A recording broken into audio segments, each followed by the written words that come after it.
Je peux vous mettre aussi directement le lien dans le chat pour ceux qui ont plus de difficultés.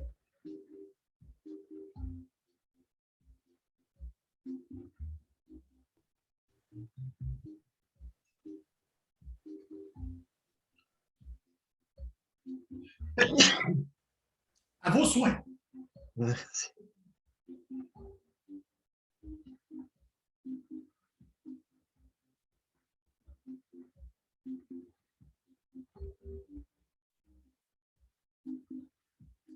« 23, 24. Allez, les petits derniers. Et c'est... Oh! Tout le monde y est. C'est parti.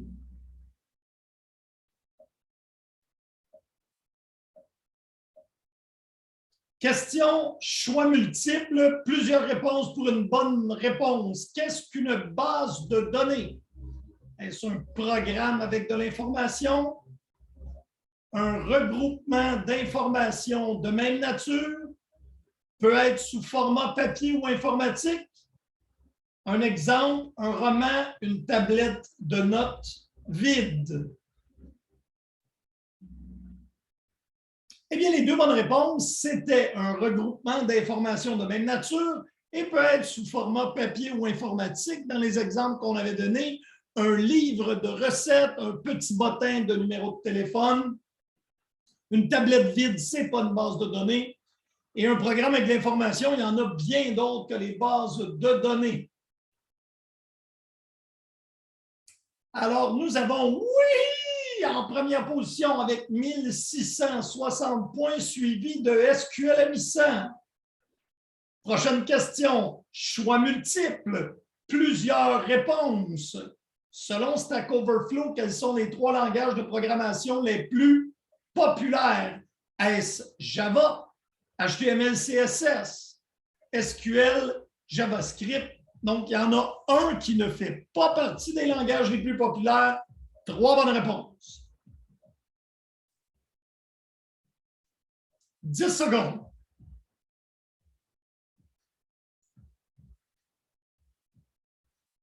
4, 3, 2, 1. Terminé? Eh bien, bravo! Le seul langage qui n'était pas dans les 3 langages les plus populaires, c'est Java selon Stack Overflow. Les langages de ce cours-ci, HTML, CSS, JavaScript et SQL, sont dans les 3 les plus populaires. Oh, et on a un changement bout pour bout ici au niveau des compétiteurs. Ellie et Sans Undertale ont maintenant pris la pole position avec au-delà de 3000 points. Prochaine question, vrai ou faux? Selon le site Indeed, le langage le plus en demande auprès des employeurs est SQL. Vrai ou faux?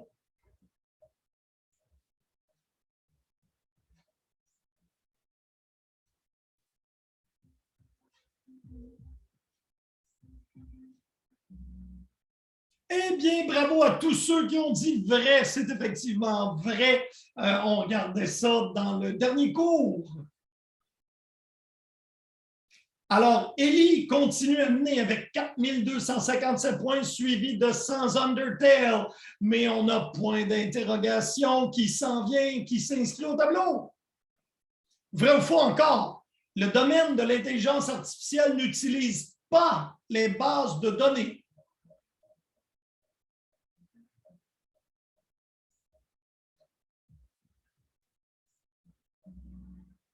Eh bien, effectivement, c'est faux. On avait un diagramme. C'est presque utilisé à tous les stages du pipeline de l'IA. Eh bien, Ellie continue de s'avancer, mais Undertale ne lui donne pas un pouce. Point d'interrogation est toujours là. Et LOL a maintenant 4 bonnes réponses en ligne. Félicitations, LOL. Vrai ou faux? Un SGBD est un système de gestion de base de données. C'est un piège. Et je vais voir si vous vous souvenez de ce que je vous ai dit dans le cours. C'est effectivement faux. L'acronyme veut dire système de gestion de base de données. Mais quand je désigne un SGBD, je vous demande ce que c'est, donc le verbe être, c'est un logiciel de gestion de base de données. Eh bien, Élie a trébuché et sans Undertale en a profité pour prendre la pole position, suivi de là, il est maintenant au tableau. On a 3 joueurs qui ont maintenant 3 bonnes réponses en ligne. On ne lâche pas, c'est parti. Quiz, donc choix multiple. Un SGBD est un 3 petits points qui gère une base de données. Allez, prenez votre revanche sur la question précédente. Bravo, c'est un logiciel. Bien, sans Undertale est suivi de whoosh. Et SQL revient, il est en feu. 6 bonnes réponses, SQL. Vrai ou faux? Il existe 2 grandes familles d'SGBD, relationnel et NoSQL. On a vu ça dans le cours. Et la réponse est en partie donnée dans l'image.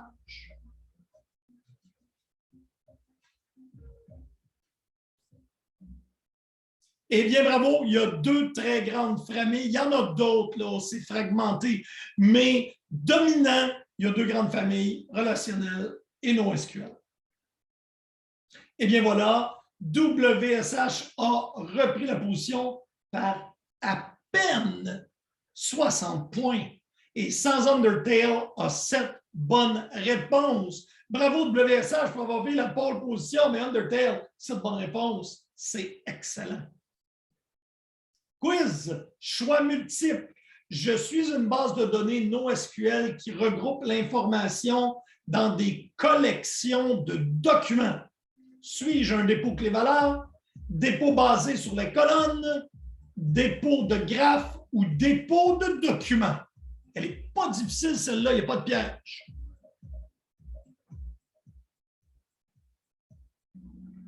Eh bien oui, c'était le dépôt de documents. Trelly, tu es de retour dans la partie. Très faux. Presque toutes les bases de données en utilisation aujourd'hui sont relationnelles et utilisent SQL.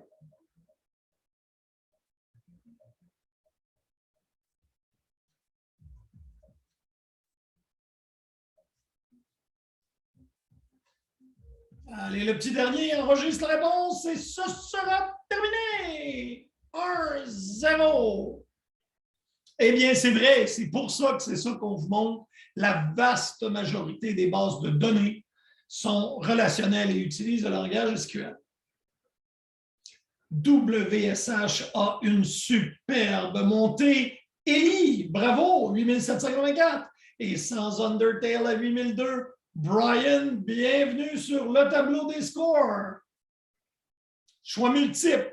Une base de données relationnelle est composée de... C'est une seule bonne réponse. Est-ce qu'une base de données est composée de bases de données? Est-elle composée d'informations? Peut-être, de mémoire. Ou est-elle composée de tables? Une base de données relationnelle. Eh bien, ceux qui ont dit que c'est composé de tables, effectivement, et par table, on entend les tableaux que je vous ai montrés au dernier cours avec des rangées et des colonnes.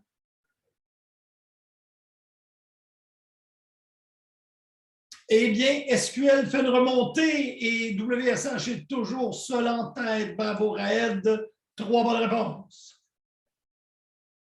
Choix multiple, plusieurs bonnes réponses. Une table dans une base de données est composée de quels éléments? Je vous ai aidé en vous donnant la réponse précédemment.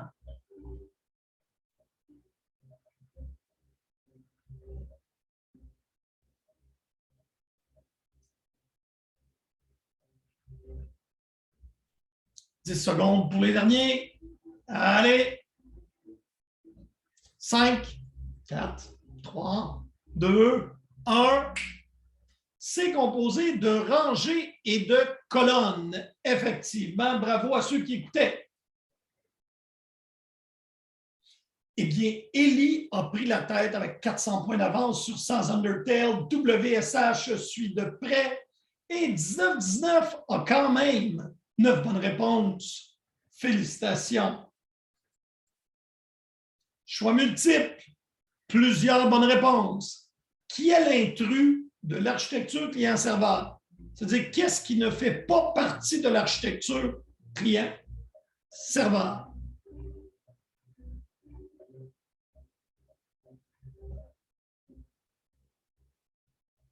Cette question-là est plus difficile.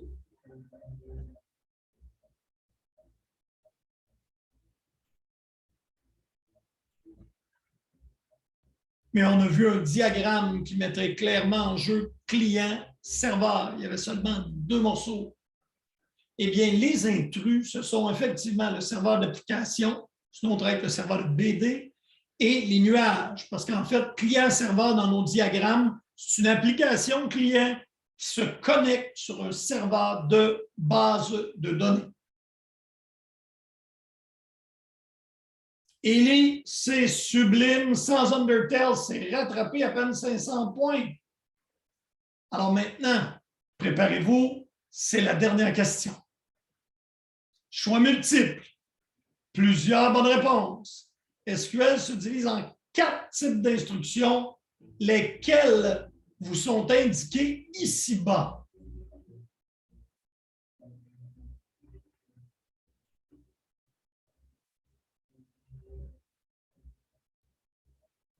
Langage de manipulation de données, langage de contrôle de transaction, langage de définition de données ou select.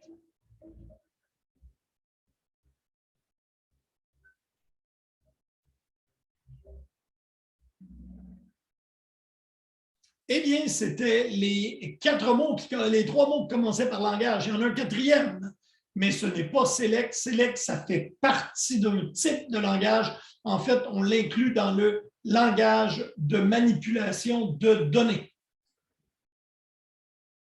Et maintenant, le podium. En 3e place avec 8 bonnes réponses. 8e, WSH. Même chose pour un 2, 2, 5, 3. Et finalement, le premier, 13 001 avec 9 bonnes réponses sur 13. Bravo, Ellie! Brian, félicitations. Et SQL suit de très proche. Donc, Sans Undertale, 2e, WSH, 3e. Alors, les questions. Qu'est-ce qu'une base de données? Il y a seulement 3 % des gens qui l'ont eu. Donc, on va aller voir les réponses. C'est un regroupement d'informations de même nature et peut être sous format papier ou informatique. Ça, c'est une base de données. Ce n'est pas un système de gestion.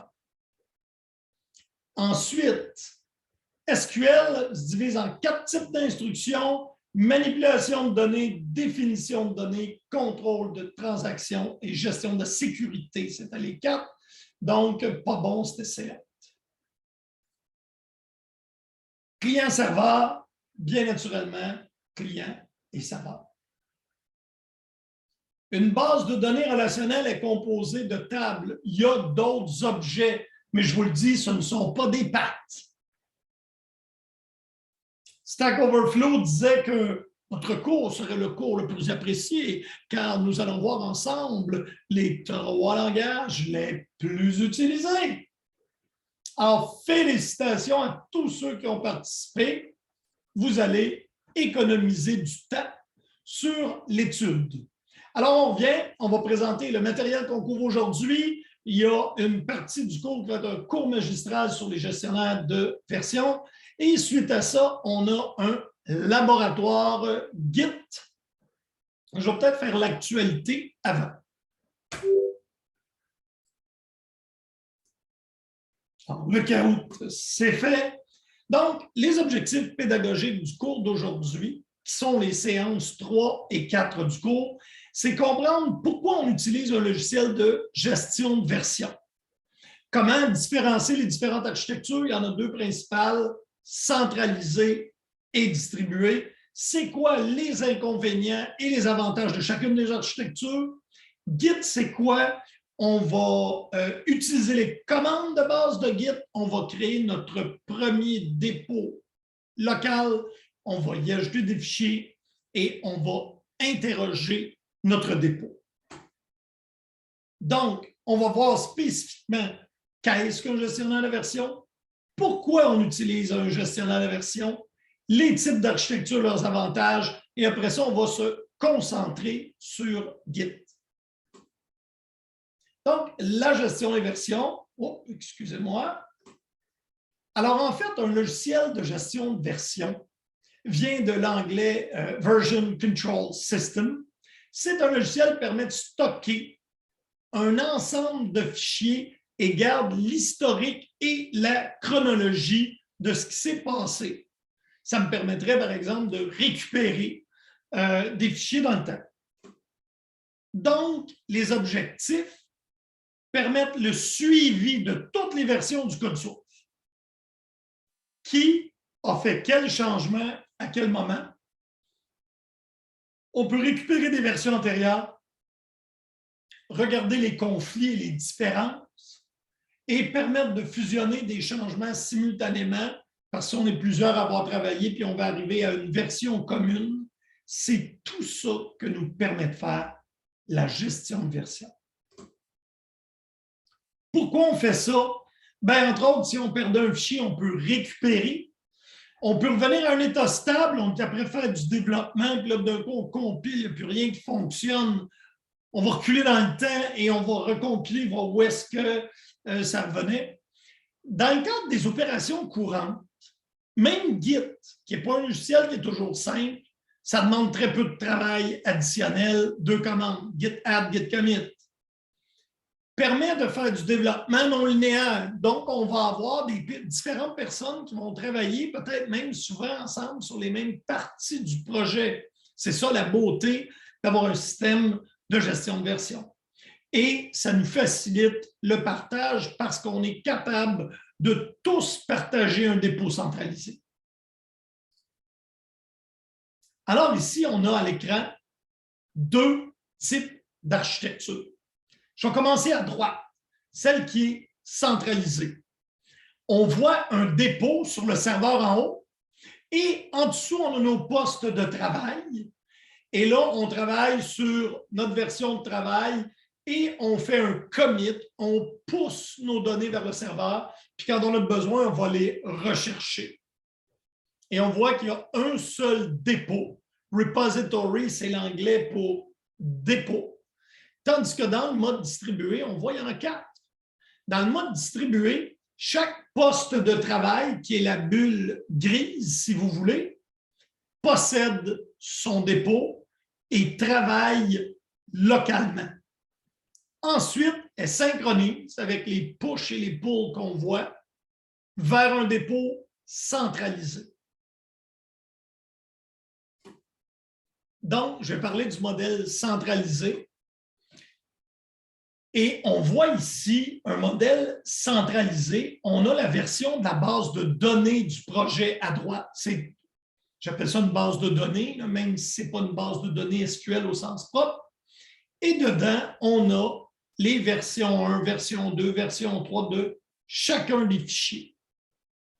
Par la suite, on va aller chercher pour travailler localement un fichier du serveur centralisé. Il y en a plusieurs gestionnaires de version centralisés encore aujourd'hui, même s'il y en a beaucoup moins qu'il y en avait à l'époque. On a Subversion, Microsoft Visual Source Safe et CVS, pour ne nommer que ceux-là. Comment on travaille le flow de développement ou le flux du développement, le processus, moi je dirais, ben c'est facile. En fait, on peut comparer ça à une bibliothèque. Quand je fais un check-out, je fais un emprunt d'un fichier au gestionnaire de source qui est l'ordinateur gris sur l'image. Je vais le garder et là, on voit notre programmeur avec les petits éclairs bleus qui travaille. Et lorsqu'il a terminé son travail, il va remettre son emprunt, un check-in. On voit en rouge. La problématique avec cette approche-là, c'est que du temps que tu travailles sur un fichier, pour la plupart des gestionnaires centralisés, ce fichier-là n'est plus disponible à personne. Donc, la plupart des systèmes de gestion centralisés utilisent un mécanisme qu'on appelle check-out, check-in, comme une bibliothèque. Check-out, je pars avec, je fais un emprunt, check-in, je le rapporte. C'est sûr que ça a des avantages parce qu'étant donné que pas personne n'est capable de travailler sur le même fichier, ben, ça protège les fichiers. Il ne peut pas arriver, c'est plus difficile de faire des conflits. Ils sont habituellement plus faciles à utiliser parce que tout le monde connaît le principe d'une bibliothèque. Quand je l'ai, tu ne l'as pas.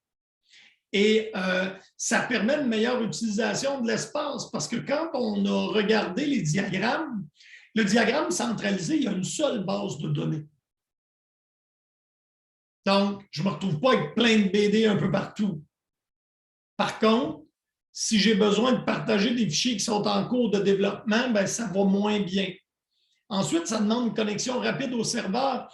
Puisque je n'ai pas ma copie locale et que je dois prendre en check-out un fichier et le repousser, ça me demande, puis certains fichiers peuvent être gros, ça me demande une connexion rapide.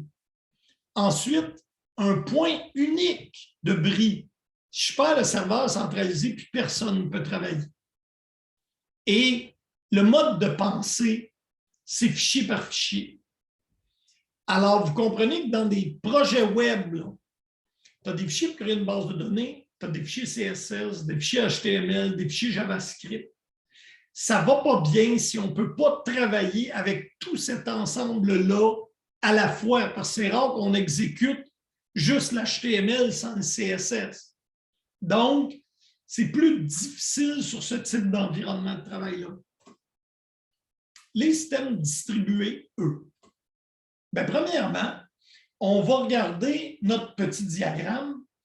On a un ordinateur serveur en haut et on voit que les ordinateurs A et B en dessous contiennent une copie aussi de la base de données avec toutes les versions.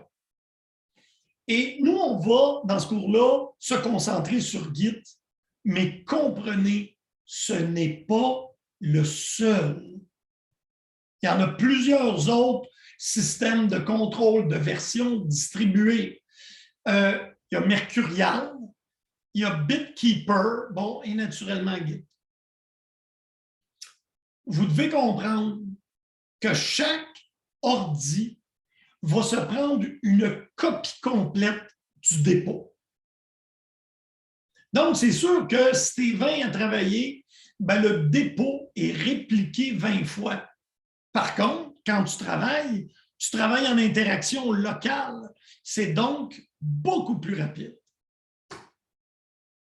Alors, on voit ici, on a un mécanisme où on fait la mise à jour localement et on pousse un commit sur le serveur. Et après ça, puis on peut faire ça plusieurs fois. On prend des fichiers, on travaille dedans, on fait des commits locaux et par la suite, on sera en mesure de pousser nos changements vers un dépôt centralisé. Les avantages, bien, tout le monde a un dépôt avec tout, donc c'est beaucoup plus rapide du travail local. Ensuite, étant donné que tout le monde possède tout, bien, on peut être toutes les deux après modifier le même fichier. Ça a des avantages et aussi des inconvénients parce qu'il va falloir fusionner ces changements-là à un moment donné. Et tu n'es pas obligé d'être connecté quand on n'est pas à distance. Donc, tu prends le train, tu n'auras pas de connexion Internet, tu fais un push avant de partir, excuse-moi, un pull avant de partir, puis tu travailles. Quand tu vas arriver à destination, tu vas te reconnecter, tu vas faire un push vers le dépôt centralisé. Par contre, c'est plus difficile d'utilisation. Et difficile d'utilisation, moi, je vous dirais pour une raison. Parce que, entre autres, Git a tout son langage qui lui est propre. Dépôt local, dépôt distant, zone d'index, zone de travail, zone de remise. Alors, tout ce vocabulaire-là vient un peu nous mettre des bâtons dans les roues pour apprendre. Par contre, j'ai brisé ça dans ce cours, puis j'essaye de vous rendre ça facile à apprendre, mais vous devez le pratiquer.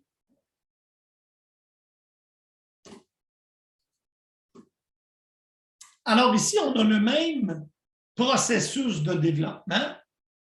Et là, on voit qu'on a un serveur centralisé, mais mon développeur, la boîte est verte, le code est toujours disponible aux autres développeurs parce que je travaille sur mon poste local. Et quand j'ai terminé, je pousse ça vers un serveur centralisé. Et ça va nous permettre d'introduire Git. Git, c'est un des produits qui est un gestionnaire de version décentralisé. Ça a été créé par Linus Torvalds, oui, le même qui entretient le noyau de Linux.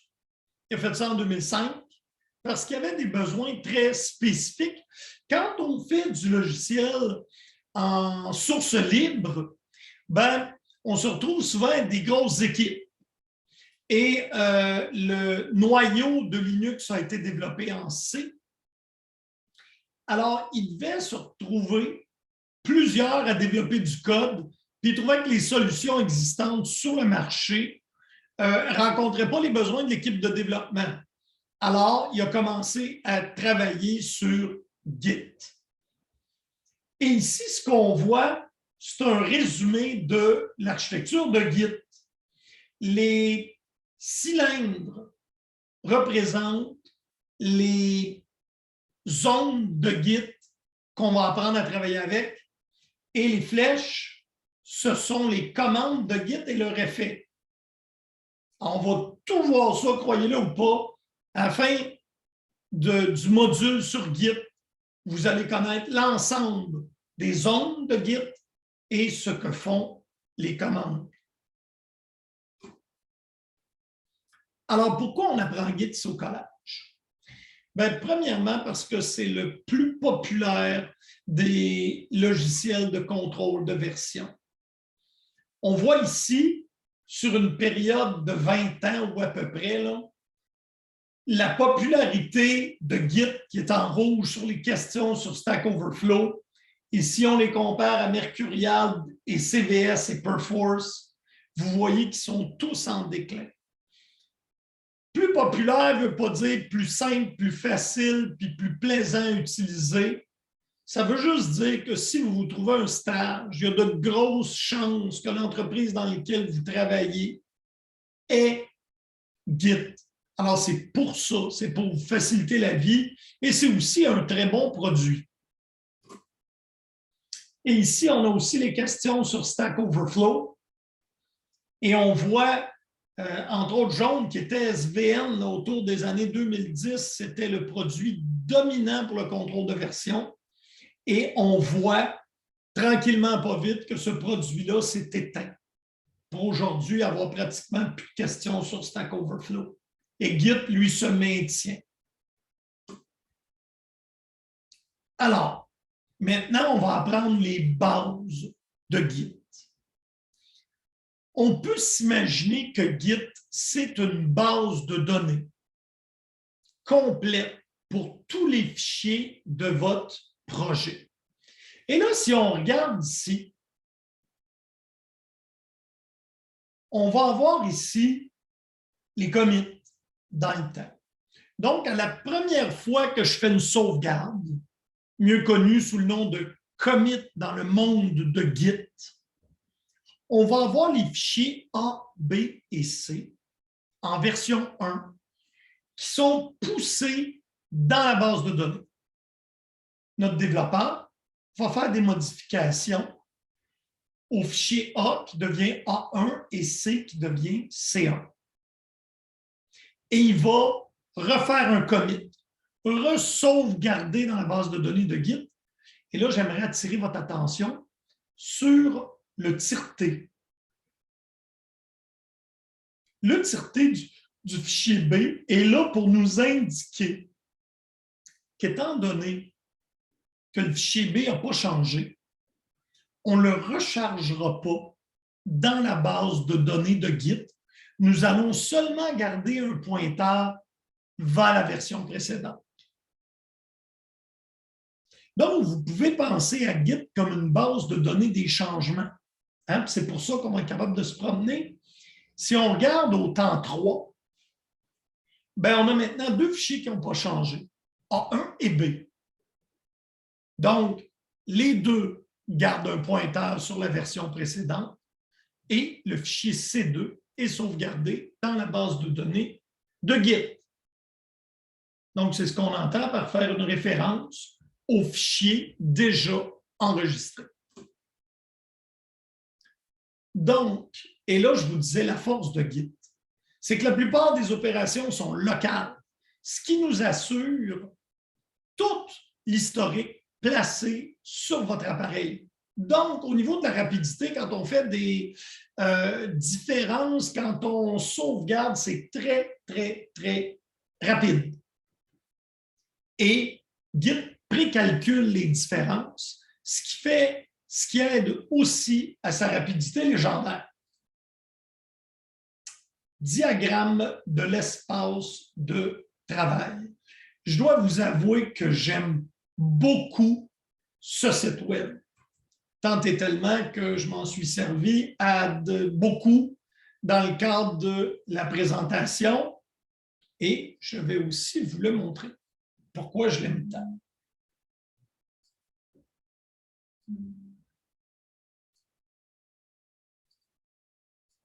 Je vais même vous l'envoyer. Donc, qu'est-ce qu'on a ici? Je vais, dans un premier temps, parler des 5 grandes zones de Git. Dans l'ordre.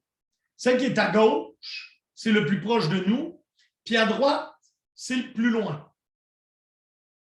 On commence par l'espace de travail. Monsieur, c'est le deuxième, oui. Mais l'espace de travail, c'est notre répertoire courant dans lequel on édite nos fichiers. Je vais en profiter pour réduire un peu le soleil. J'ai l'impression d'être en Floride.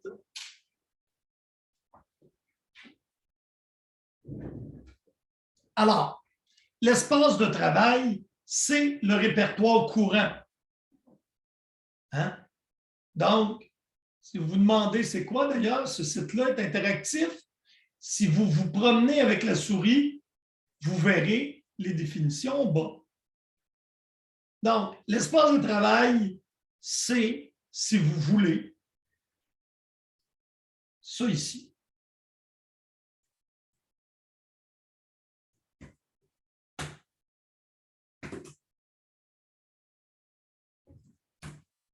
Alors, c'est mon répertoire, Users GIF Projet 2CWP1, dans lequel j'ai ces fichiers-là. Donc, ça ici, c'est mon espace de travail avec son contenu.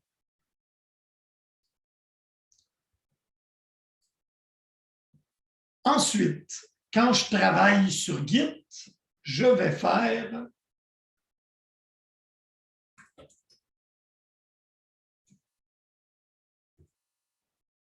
un git add.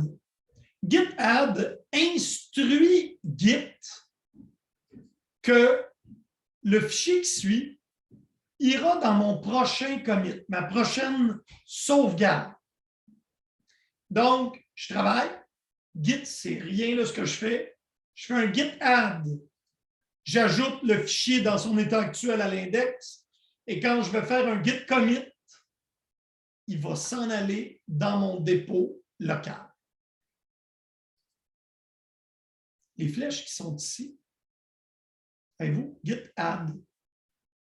Ils n'ont pas mis les git pour ne pas répéter git partout. Donc, quand je veux faire passer un fichier de mon espace de travail à l'index, j'utilise la commande add avec le nom du fichier.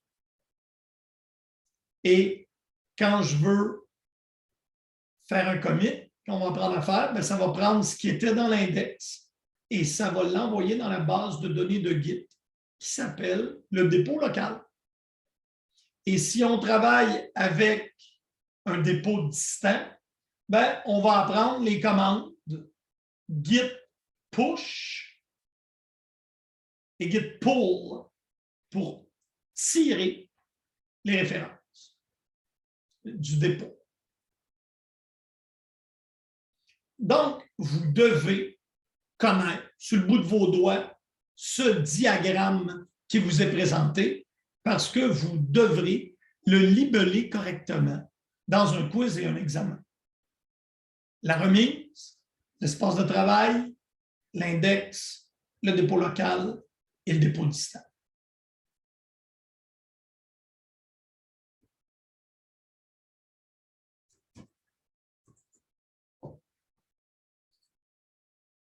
Alors, on a passé le diagramme de travail et vous l'avez aussi en anglais.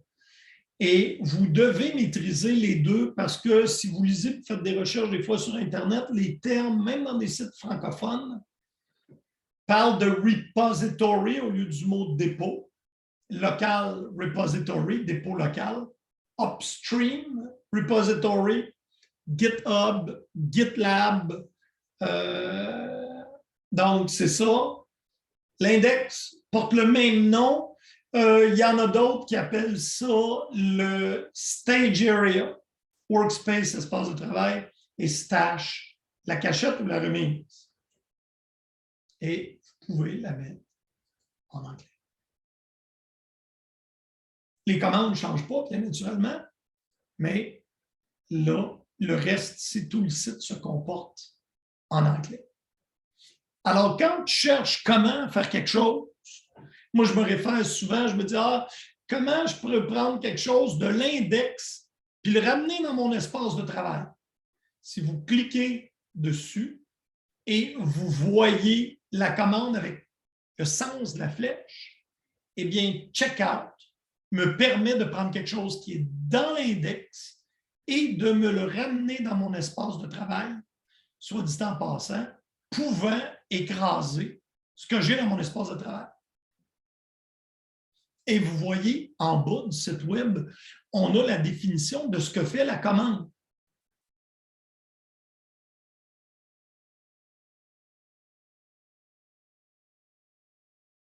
Alors, c'est pour ça que j'aime beaucoup ce petit site web-là. Il est très bien fait. Donc, les zones de travail, ce sont leurs définitions. La remise, c'est un endroit temporaire pour cacher des fichiers de Git. Vous pouvez penser à remise dans le sens de remiser ou la remise chez vous où on sert les outils, le cabanon. L'espace de travail, c'est vraiment le répertoire, je l'ai montré. L'index, c'est la liste des fichiers qu'on va envoyer dans le prochain commit. C'est très souvent appelé le staging area. Le dépôt local, c'est notre base de données Git. Et le dépôt distant, c'est sur quoi on va synchroniser notre dépôt local. Dans notre cas, à nous, GitHub, mais il y en a d'autres. Il y a aussi GitLab. Il y en a qui font leur propre serveur à distance. C'est toutes des options valides. Par là, on entend une synchronisation interdépôt en notre dépôt local et le dépôt qui est plus loin. Alors, comment est-ce que Git s'occupe à ce que tout fonctionne bien? Je vais prendre la pause. Il est moins 10 parce que quand on est à distance, c'est plus facile de perdre l'attention. On va reprendre ici à 15 heures pile et je vais aussi arrêter l'enregistrement. Eh bien, rebonjour tout le monde. Il est maintenant, pardon, il est maintenant 15 heures. Nous allons reprendre. Alors, Git, étant donné qu'il est une base de données et qui comprend notre code source, c'est donc très important que le contenu soit bon. Hein? On veut qu'il soit intègre, on ne veut pas qu'il manque des caractères, des lettres, des trucs comme ça. Alors, Git calcule une signature du fichier. Donc, il va s'assurer que le contenu est intègre avant de le mettre dans la base de données, il va garder ce nombre-là, qui est un nombre à 40 caractères qui ressemble à ce que je vais vous souligner ici avec ma souris. Et c'en est un. Et qui plus est, quand vous allez vouloir indiquer un commit spécifique, c'est ce numéro-là que vous allez utiliser. C'est un nombre unique dans votre base de données pour chacun des fichiers. Mais ne vous inquiétez pas, vous n'aurez pas à taper les 40 caractères. Quand on travaille avec Git, habituellement, les 5 ou 6 premiers caractères d'un commit, ça dénomine le commit. Puis là, j'utilise le mot commit, commit, commit. Monsieur, qu'est-ce que ça veut dire un commit? Un commit, c'est un instantané. C'est une photo de l'ensemble de nos fichiers, incluant tout leur contenu, qui va être sauvegardé. Donc, on va revenir aux 3 répertoires principaux quand on travaille localement. Donc, dans le premier laboratoire que vous allez avoir à faire aujourd'hui, on travaille avec 3 zones principales. Votre répertoire de travail, qui est vraiment l'endroit où vous travaillez au niveau du système d'exploitation, que ce soit avec Code ou avec Nano, avec Vim ou peu importe l'éditeur, c'est là où vous travaillez.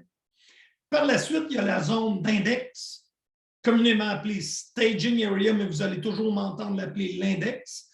Et c'est là où on met les fichiers qu'on veut par la suite faire un commit dessus pour les envoyer dans le répertoire de Git. Donc, le répertoire de Git qui porte le nom .git en minuscule, c'est l'endroit où Git stocke toute la base de données. Si on s'arrête ici et que je vous le montre, bon, là, on voit seulement 2 fichiers, fichier 1 et test 2. Mais, puis on a aussi un 3e qui est test.txt. Mais si je fais ls-la pour lister tous les fichiers, on voit qu'on a un répertoire qui s'appelle .git. Et c'est ici que se cache la base de données de Git. Vous ne devez jamais travailler dans ce répertoire-là. C'est le répertoire qui appartient à Git lui-même. On peut quand même tranquillement pas vite se déplacer.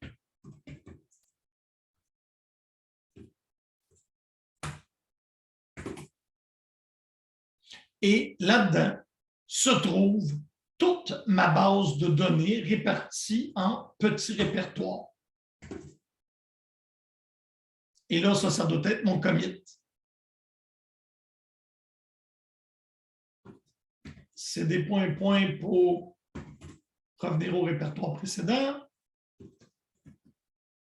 De toute façon, vous allez le regarder, mais on ne manipule jamais directement le répertoire de Git.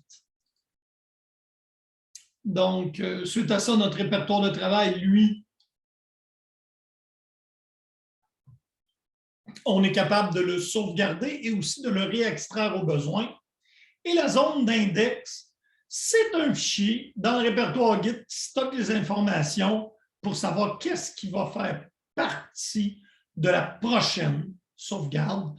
Il y en a qui l'appellent, bon, je vous ai dit, Staging Area, en français, zone de préparation, ou tout simplement index. Wow!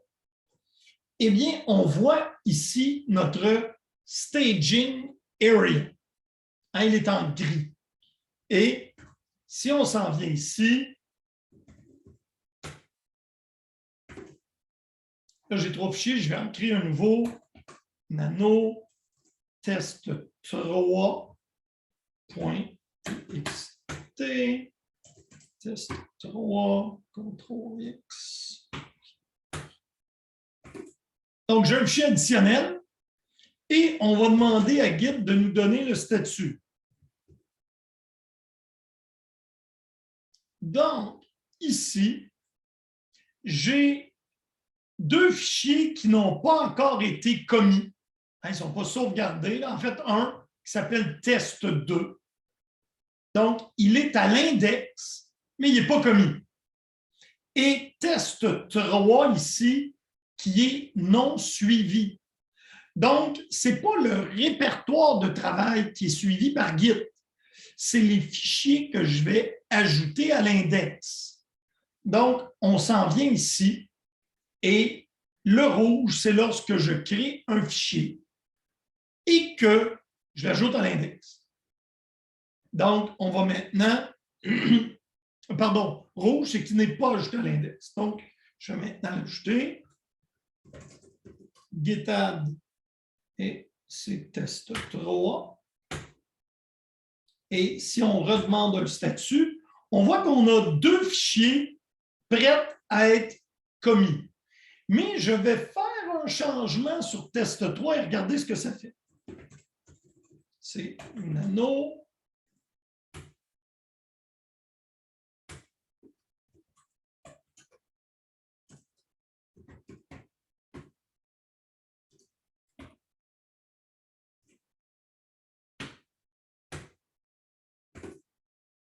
Et on va faire un git status. Aha! Ici, on a le nouvel état modifié. Ça veut dire qu'il a été ajouté à l'index, mais que par la suite, il a été modifié. Donc, on a non suivi, non modifié et modifié. Et là, par exemple, je pourrais le réajouter à l'index, la nouvelle version. Et si je fais un status,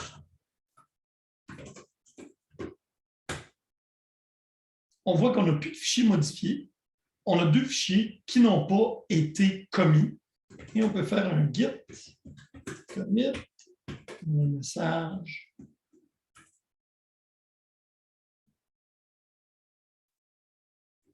Ajout des tests 2 et 3. Et là, Git nous dit 2 fichiers, 3 insertions. Et si on fait un Git status, on va voir que tout est complété. On n'a plus rien qui est dans le répertoire, qui n'est pas reporté pardon, dans la base de données de Git. En bleu. Donc, les 4 états qu'on a vus, c'est non suivi.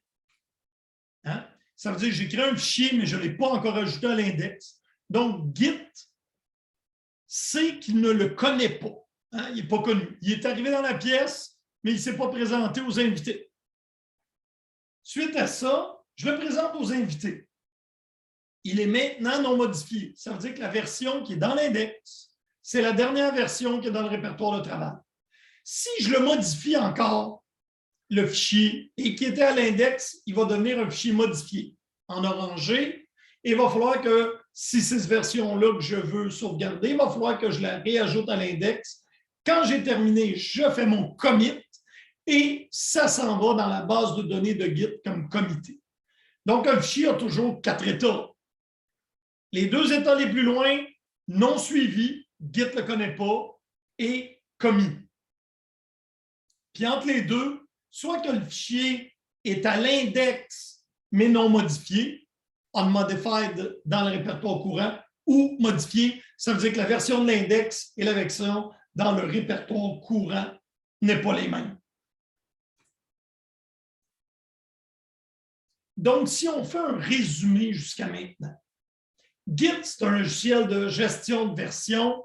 Et si je vous demande de répondre à la question, est-ce qu'il est centralisé ou décentralisé, vous pouvez lever la main ou vous pouvez tout simplement le mettre dans le chat. Donc, je répète, est-ce que Git est une version, un gestionnaire de version centralisé ou décentralisé?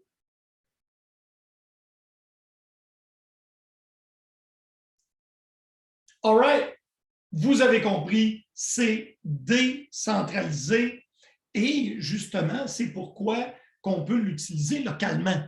Donc, c'est comme ça qu'on va faire tous nos premiers exercices. Ensuite, Git gère sa propre base de données. la base de données de votre projet. Et on peut avoir plusieurs répertoires. Ils peuvent posséder pour plusieurs projets, ils vont tous posséder une base de données indépendante. Et chaque projet va avoir plusieurs instantanés. Faites-vous-en pas. On va tout apprendre à faire ça.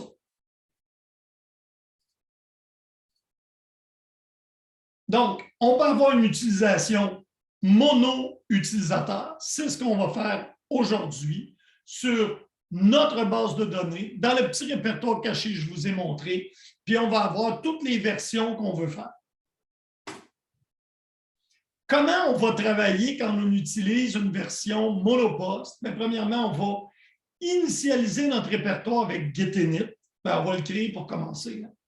Donc, je vais vous donner un exemple. Faites-vous-en pas, essayez pas de faire l'exemple en même temps. Des fois, je vais rapidement. Donc, dans un premier temps, moi, je fais un nouveau répertoire. Donc, MKD 2CWP2, c'est le nom du répertoire. Je vais aller dedans 2CW projet 2 et je vais faire un git init. Et là, ce qui est plaisant, c'est j'utilise un shell qui s'appelle Z-Shell, l'espèce de coquille là, qui me donne mon écran de terminal, et j'y ai ajouté ici ce que vous voyez en bas. Ça me permet tout de suite que ça va maintenant, mon git init est fait, et j'ai un petit compte pour me dire je suis sur la branche main, la branche maîtresse. On ne verra pas aujourd'hui c'est quoi des branches, on travaille toujours sur main ou master, dépendant de votre version. Faites tout git -- version à votre commande et j'ai dit vous devriez avoir tous au moins la version 2.32 de Git. Sinon, il faudra installer la dernière version.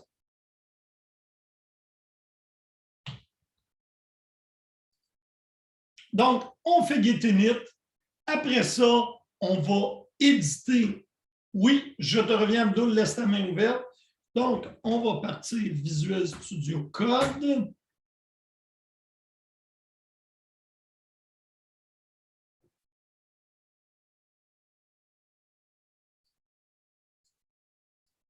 Donc, j'ai parti mon éditeur de code dans ce répertoire-là. Et on va se créer un petit fichier qu'on va appeler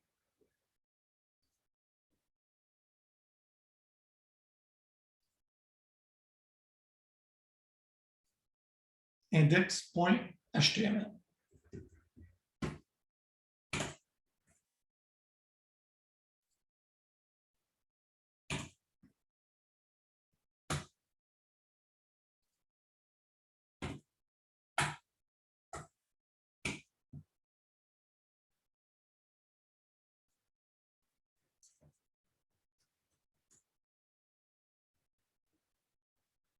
Et on va maintenant tout simplement faire un CTRL-S.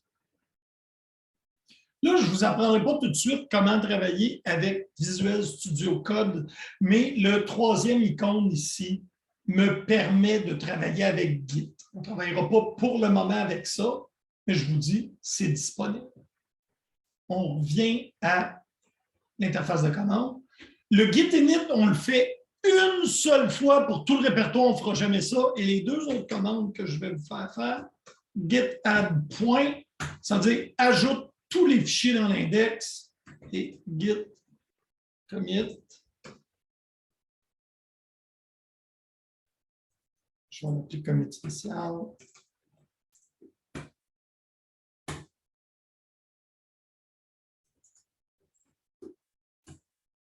Tout est beau. Et j'ai un git log qui va me montrer que mon premier commit est fait. Ne vous inquiétez pas, vous allez tout faire ces commandes-là. Abdul, je suis disponible. Quelle est ta question? Ma question, monsieur, c'est que quand je commence puis j'ouvre genre GitHub Desktop, ça me donne des choix pour le repository que je dois mettre. ne travaillera pas avec GitHub Desktop, on travaille avec Git Bash. En fait, si tu vas dans Léa, à la semaine 1, installation Git, ligne de commande, c'est un petit... et tu dois aller sur le site qui est ici. Est-ce que tu es sur Windows ou sur Mac? Moi, je suis sur Mac. Si tu es sur Mac, il est déjà là, tu n'as rien à installer. Comment je l'ouvre? Ouvre le terminal où tu saisis les commandes. Pour les autres, là, vérifiez que votre version, c'est bel et bien 2.32 ou plus grand. Si ce ne l'est pas, prenez l'hyperlien que je vous ai mis. Donc, tu dois démarrer ton terminal. Abdul, est-ce que tu es capable? Ouais, j'ai ouvert mon terminal. Parfait. Tape Git, version. Et il va te dire que tu as Git 132 de Apple.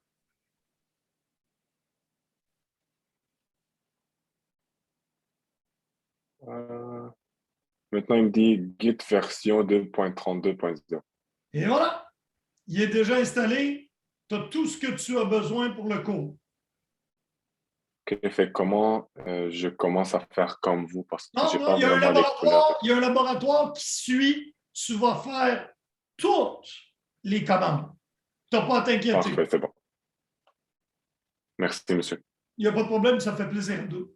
Est-ce qu'il y en a d'autres qui ont des questions? Élie? Oui, ces 2 jours, j'ai eu beaucoup d'updates pour le. Maintenant, je suis à 2.35.1. 2.35, il n'y a aucun problème. Tout est beau, pourvu que tu es plus grand que 2.32. C'est beau, Zacharia? J'ai le même merci. problème aussi. J'ai le desktop, le GitHub de desktop. Non, on J'essaie de. ne travaillera pas avec GitHub. Oui, oui, c'est ça. J'ai rentré sur le lien, sur le document, sur l'IA. J'ai mis comme download et ça me donne. OK. Alors, OK, c'est maintenant ça. OK, c'est ça. OK, c'est. Ça ici, tu appuies download, tu l'installes. OK. Ça va? Oui, oui, ça va, c'est en train de s'installer. Ça me fait plaisir, Zacharia. Merci beaucoup. Adam, je suis disponible. Oui, ça, j'avais une question. À l'école, est-ce qu'on va chaque fois devoir refaire une mise à jour ou ils sont automatiques? En fait, on l'installe une fois, on ne changera pas du reste du cours. Et j'ai demandé l'installation de la dernière version, vous n'aurez rien à faire. OK. L'autre truc, c'est que mon ordinateur, je suis à la recherche de nouveau, là, comme je suis en train de magasiner pour un nouveau, vraiment faible. Genre, vraiment, ces derniers temps, j'ai de la difficulté dans un peu tous les logiciels, là. Je pense que vous vous rappelez un peu, là, il y en avait, ils faisaient le chargement, le dernier cours, genre comme 2 minutes. Moi, ça m'a pris 1 heure. Oui, mais Git Bash, là, c'est tout petit. Ça va Ouais. te prendre 2 minutes, pour vrai. Ah, OK. Télécharge-le, là, tu n'auras vraiment pas de difficulté, je te le promets. OK, d'accord. Mais c'est ça, je suis en train de chercher, puis... Je t'ai mis l'hyperlien dans le chat de Zoom. Ah, d'accord, merci. Ça fait plaisir? Excuse-moi, j'ai une question. Oui. Je suis en train maintenant de faire comme. Est-ce que je dois choisir le use get from get bash en ligne ou bien Oui. get en ligne, c'est ça? D'ailleurs, là, si tu te poses une question sur comment l'installer, si tu télécharges le document, toutes les instructions sont là, toutes les options à choisir. OK, C'est bon? merci. Ça me fait plaisir. Est-ce qu'il y en a d'autres là, qui ont une problématique, qui n'ont pas Git ligne de commande installée et prêt parce que vous allez en avoir besoin pour le laboratoire? Parfait, bonne nouvelle, tout va bien. Donc, on a vu, j'ai fait un Git init pour créer mon dépôt. J'ai travaillé avec mon éditeur de source code. J'ai fait le GitHub, j'ai fait Git commit. Donc, le flux de travail qu'on voit, c'est une façon de regarder. ça passe du répertoire de travail à l'index avec GitAdd, ça passe de l'index au dépôt avec Git Commit, et on va apprendre aussi dans le cadre du laboratoire à faire un Git Checkout pour aller voir une version passée. Avant de débuter le laboratoire, j'aimerais ça que vous compreniez ce qu'est un Git Commit, cette espèce de diagramme que vous allez voir tout le temps. Commencez à vous y habituer parce que quand vous allez voir de la documentation sur Git, on utilise toujours le même type de diagramme. Chaque petite boîte verte est un commit, un instantané qui comprend pour nos besoins tous les fichiers du projet. Et son nom, dans le premier qui est à gauche, A47C3. Le deuxième commit, B325C, etc., etc. Lorsque je vais faire commit, il va créer une nouvelle boîte verte. Et il va prendre l'ensemble des fichiers qui étaient dans l'index et il va le mettre dans la boîte verte, qui s'appelle F0CEC. Et il va aussi déplacer head, communément appelé aussi la tête, sur le dernier commit, qui est F0 dans notre cas.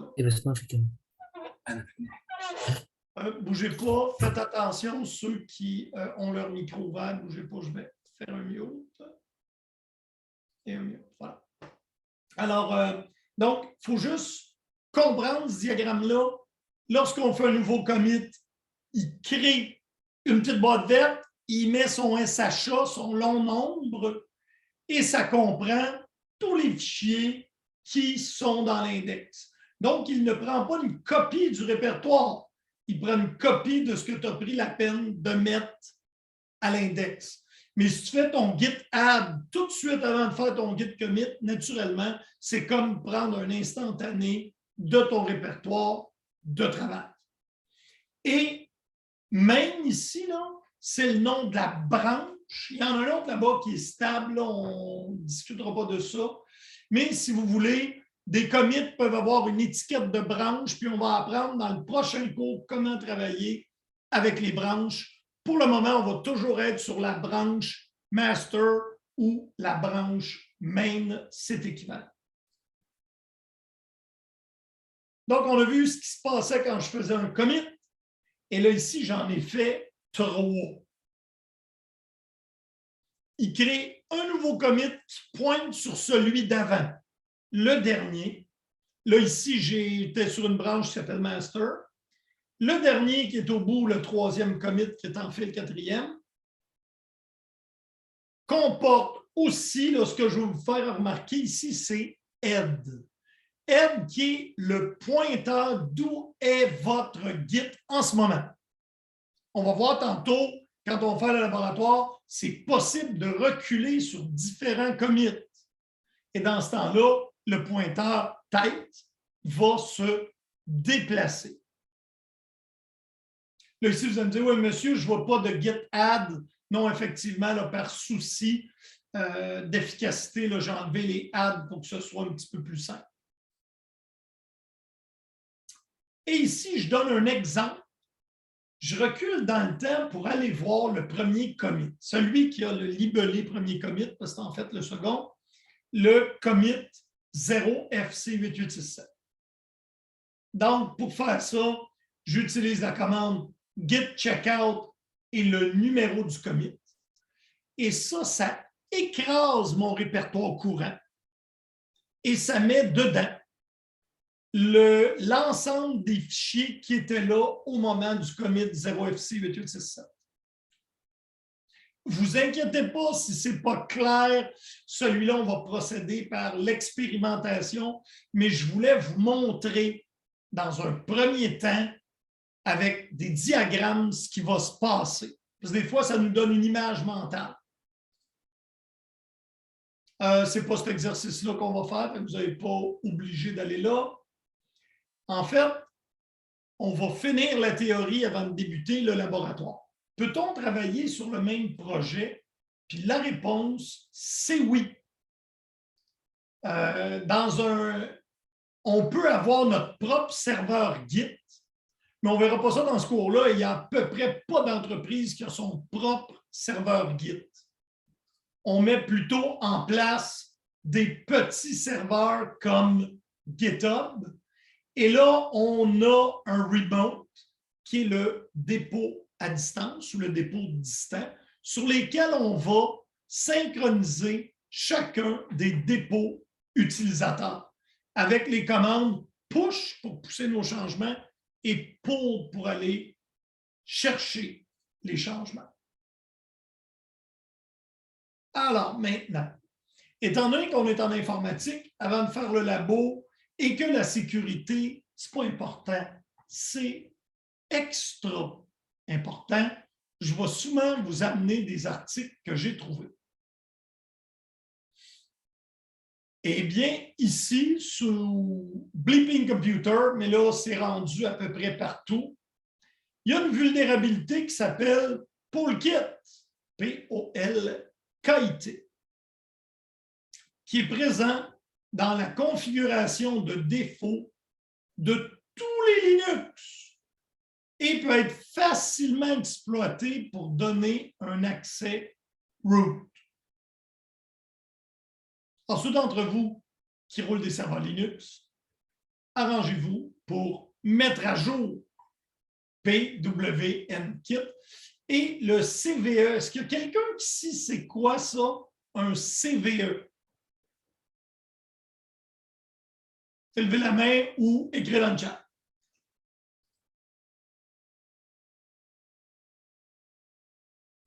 CV, c'est pour Common Vulnerability, vulnérabilité commune.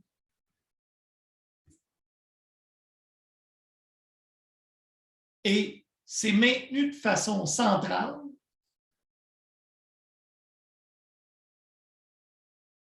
par le gouvernement américain.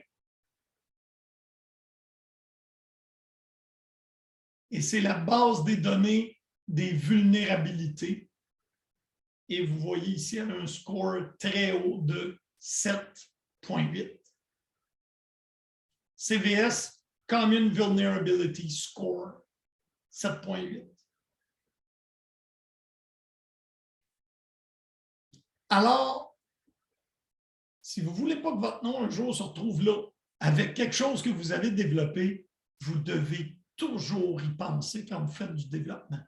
La sécurité, ce n'est pas un arrière-pensée, c'est votre devoir en tant que développement.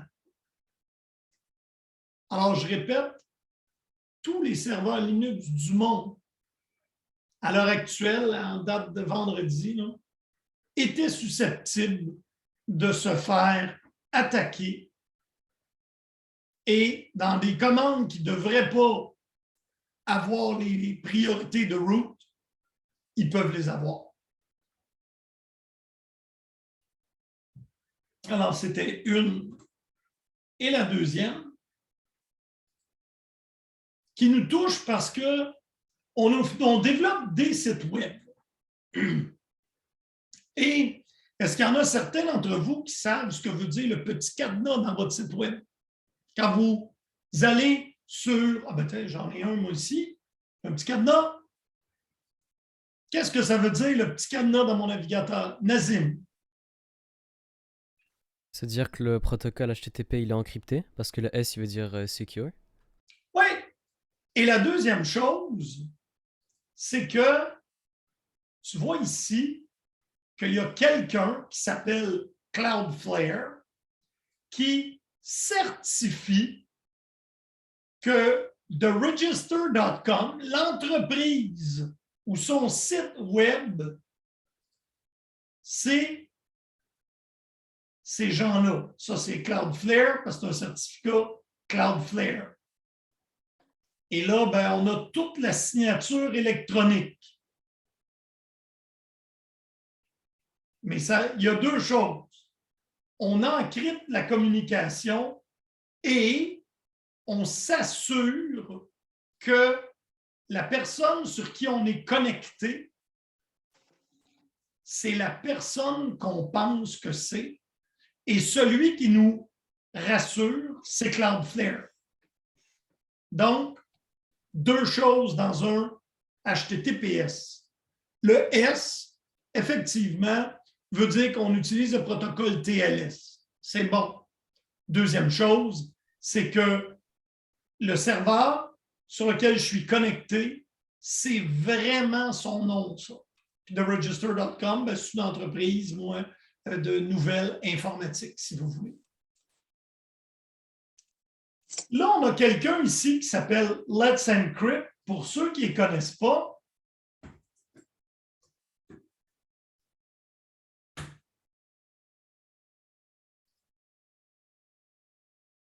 eux, Let's Encrypt, peuvent émettre comme Cloudflare des certificats HTTPS. Donc, pour chiffrer et aussi pour rassurer la personne, pour être sûr que je navigue sur qui je crois que je navigue. Donc, on prend rarement la peine de regarder, mais vous devez comprendre qu'un petit cadenas, ça veut juste dire que la communication est chiffrée. Si tu ne prends pas le temps de regarder le contenu du certificat. Parce que, d'ailleurs, pour Let's Encrypt, on a une vulnérabilité. Leur vérification automatisée avait une défaillance et ils ont été obligés de révoquer 2 millions de certificats HTTPS qui avaient émis par erreur. Alors, on voit que ce sur quoi on se fie, hein, le petit cadenas, tout est beau, il y a un cadenas, ça doit être un bon site. C'est un bon site si la personne qui est certifiée n'a pas fait cette erreur-là. Alors, c'est important de suivre l'actualité informatique et de comprendre de quoi on parle. Puis au début, moi, quand j'ai commencé à lire ça, il y a une quinzaine d'années, des fois, je ne suivais pas trop. Maintenant, je comprends bien que ça ici, là, ça place tous les serveurs Linux en danger de se faire hacker. Ça ici, ça veut dire que mon petit cadenas sur lequel je me fie pour naviguer n'est pas toujours bon parce que Let's Encrypt émet beaucoup de certificats. Est-ce qu'il y en a qui ont des questions sur ce dont on vient de discuter au niveau de la sécurité informatique?